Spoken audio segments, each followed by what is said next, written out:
Halo anak-anak, bagaimana kabarnya di rumah? Miss Delang harap kalian selalu sehat ya di rumah. Oke, kembali lagi di pelajarannya Miss Delang. Hari ini kita akan belajar tentang perbedaan usaha perorangan dan usaha kelompok. Oke, kita mulai ya. Yang pertama, kita mengenal dulu apa sih usaha perorangan. Usaha perorangan adalah usaha yang dilakukan sendiri. Umumnya menggunakan modal sendiri, tenaga sendiri. Ada juga yang dibantu tenaga lainnya sebagai pekerja. Nah, tanggung jawabnya juga atas dirinya sendiri. Keuntungan yang diperoleh juga untuk dirinya sendiri. Usaha yang dikelola sendiri disebut juga usaha perorangan. Oke, usaha perorangan dibagi menjadi 3. Yang pertama, bidang pertanian. Sebagian besar usaha pertanian dilakukan secara perorangan. Contohnya, petani yang menggarap sawah untuk ditanami padi. Oke, yang kedua, bidang perdagangan. Usaha di bidang perdagangan juga dilakukan secara perorangan. Contohnya, usaha kecil dengan membuka toko ataupun warung di rumah. Oke, yang ketiga, bidang jasa.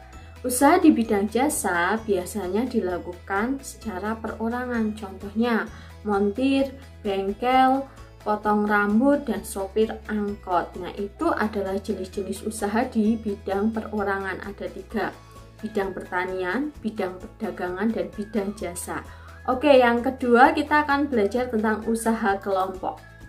Usaha kelompok, usaha yang dikelola secara kelompok, dilakukan bersama-sama, baik di dalam modalnya, pengelolaannya, maupun bagi hasil. Berbagai usaha yang dilakukan secara kelompok biasanya berbentuk badan usaha. Oke, di sini pada contohnya ada 5. Kita bahas satu persatu. Yang pertama, firma. Firma adalah persekutuan untuk menjalankan usaha antara 2 orang atau lebih dengan nama bersama. Pemilik firma terdiri dari beberapa orang yang bersekutu. Nah, ciri-ciri firma yang pertama, kekayaannya milik bersama.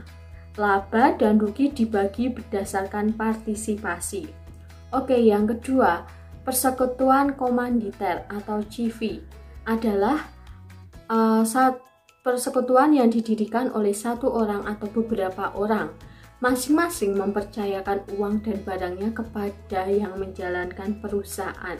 Jadi kalau firma tadi dilakukan secara bersama-sama, kalau persekutuan komanditer ini dilakukan dengan kita memberikan modal ke orang, nah orangnya yang menjalankan perusahaan. Ciri-cirinya, keanggotaannya terdiri dari 2 macam, diantaranya anggota aktif dan anggota pasif. Yang kedua, sekutu yang aktif merupakan anggota yang sedang aktif dalam mengelola perusahaan.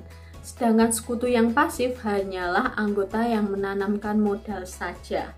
Oke, yang ketiga, perseroan terbatas atau PT.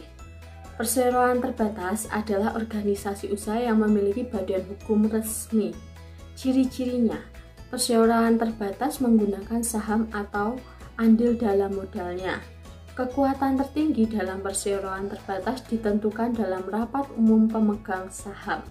Oke, yang ketiga, koperasi. Yang keempat, koperasi. Koperasi merupakan badan usaha yang menganut asas kekeluargaan. Ciri-cirinya, pembagian keuntungan menurut perbandingan jasa yang dibatasi. Nah, tujuannya meringankan beban ekonomi anggotanya. Oke, yang terakhir, badan usaha milik negara atau disingkat BUMN.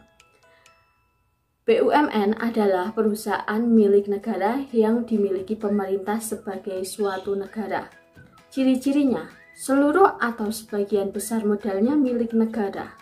Kekuasaan penuh dalam menjalankan kegiatan usaha berada di tangan pemerintah. Oke, ini adalah tugas hari ini. Silahkan kalian baca lagi, lihat video lagi tentang pelajaran hari ini. Silahkan kerjakan halaman 71, di situ ada peta pikiran. Silahkan dikerjakan dengan rapi, digambar dengan rapi, dihias dengan rapi. Kerjakan di HVS atau di buku gambar, boleh dihias dan diberi gambar. Oke, sampai jumpa di video selanjutnya. Dadah!